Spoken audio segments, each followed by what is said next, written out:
the business consumers are quite prepared to drive outside of the state, or even to another town to receive a loan, because ultimately they don't want to enlist a bit of fear in their staff. You know, imagine them walking into a local pawn store and being spotted by a member of staff's partner.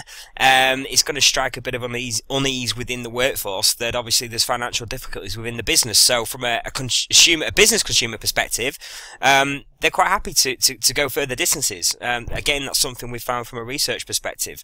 And yeah, that's the type of thing that this system can allow. It allows it to happen easy, real time. They can do it from the comfort of their office. You know, they're not going to go around multiple stores trying to find the best loan option for them. It's literally done online. They've got one journey and they'll come back with the money. It's as simple as that. So what you've got to do from the pawnbroker's perspective when you've had a bid accepted is, obviously here, notification tells us the bid's been accepted. So you've got to pay the site fee. So until you pay the site fee as a pawnbroker, your details, your contact details, which we discussed previously in your account details section here, this email, the email which the broker, the consumer is going to get is this information, your contact details, so they can arrange the visual inspection. So, you know, we've put this system in place. Until you actually pay the site fee, then, you know, we're not going to release the funds. Release your contact details to the consumer, so that there will be no visual inspection taking place until this has happened. So here we go. Pay the site fee.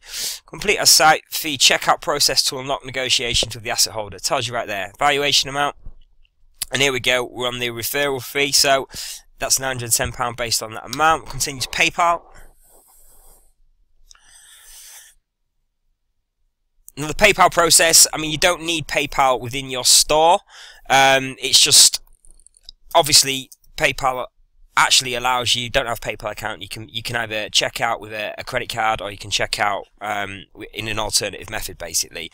And in some larger brokers, we're obviously putting in systems where we can do a different type of invoice system. So, you know, that's the multi-store operations which are looking to do that with us. But from a small store perspective, it's easy enough just to do it this way. So this is me paying for the item. This is a test broker account because I'm on the dev site, remember. I'm not on the live site because we are live. I don't want to be listing assets live.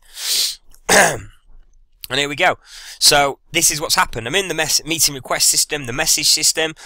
There's my message that come from my account details, your message, and that's been sent to the customer, your new customer.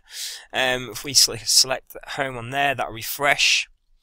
Bid unlocked. That's obviously contact details. 26,000's coming in that customer's direction.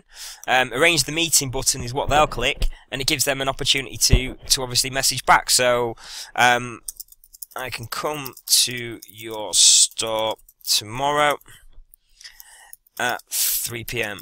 Is this okay? Thanks, Rob. Send.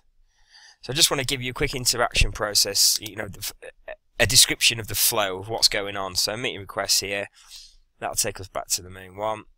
Tag Monaco, there's another test, new message there. There we go. You can see the customer's message on this side over here.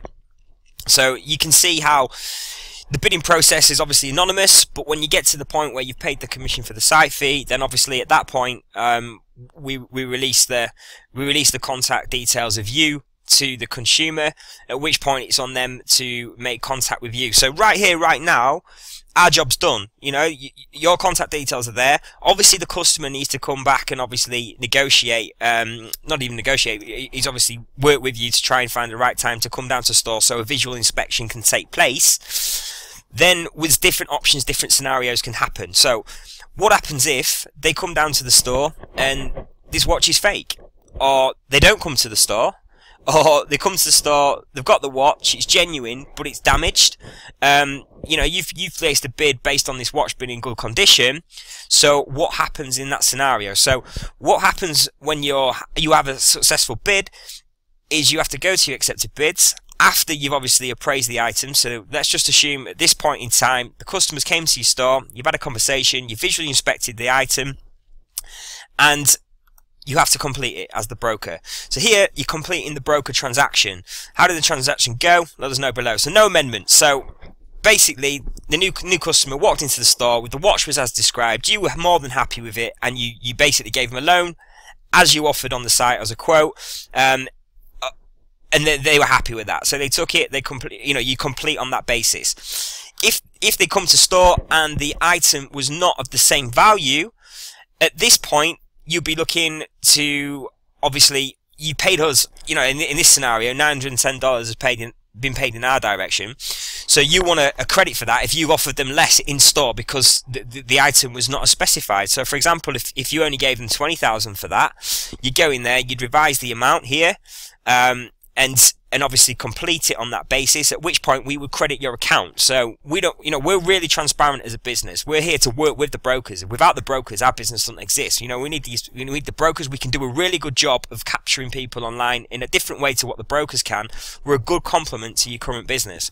And ultimately, we want to be transparent and fair. If people walk in and the item is not as described and you have to offer less, and as long as you are open and honest with the customers to the reasons why, and you have to convince them in a nice way. What you don't want is that customer walking out of your store unhappy, because they're not going to come back. They're going to come back to our website, and the whole purpose of this is not the value of the customer now and the money you're going to make on this initial item. It's how many times is that person going to come back to you each year? 3-4 times a year on average is the typical pawn store sort of customer. So imagine the long-term game when you're approaching this in terms of the customer value. And not only that, who are they going to tell? Your customers are your best marketing tool, apart from us obviously, but yeah. Then we've got the cancellation element. So let's just say they didn't turn up, or it was a fake or something like that. Here we go.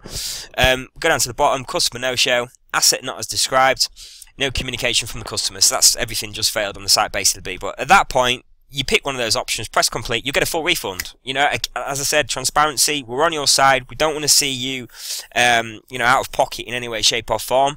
The happier you are using our system, the more you're going to do it. And the more you use it, the more new customers you're going to get. So, from our perspective, it's as open as it can be with you. And ultimately, we want to work with brokers. If there's anything that you think we can do to improve this site, improve this process, by all means, I'm quite happy to hear from that. We're flexible as a business, and we'll be able to, take things on board. And there may be reasons why we've not done certain things in a certain way, and we can give you answers on that. But that's, we can have that conversation at that time. At the minute, so I'm going to complete this as it was. So let's just assume this person come into the store. The watch was perfect as described. I'm going to complete it. There we go, completed bid. So I'm going to go back to the customer. So the customer, here's where the feedback happens. As a pawnbroker, we're going to ask them one question. We're going to ask the customer, and that is, how did your broker act? So how would you rate the valuation experience with me, Rob USA? So it's a 5-point system. So this is the feedback which is going to affect your score. But ultimately, we've pulled out another element of feedback, which is the actual in-store experience. We want to just, produce something a little bit simpler right now for the brokers to get their heads around the whole process. But what we can give, it's more evident to pawnbrokers with multi-store operations. It's very, very difficult to get customer service feedback or customer feedback. A lot of the time it's in store. You've got a questionnaire, so the person who's serving you is sat across from you.